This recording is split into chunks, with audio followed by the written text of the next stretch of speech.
Assalamualaikum.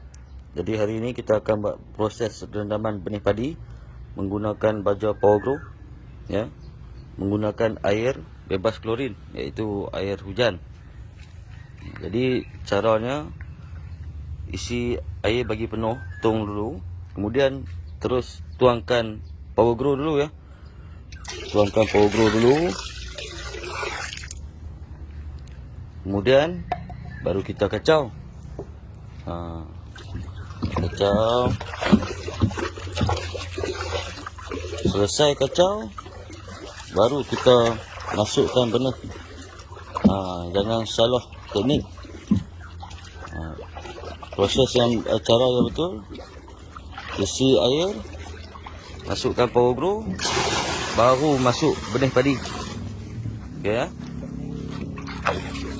Rendam semalaman 24 jam. Kemudian boleh angkat dah lah. Baik.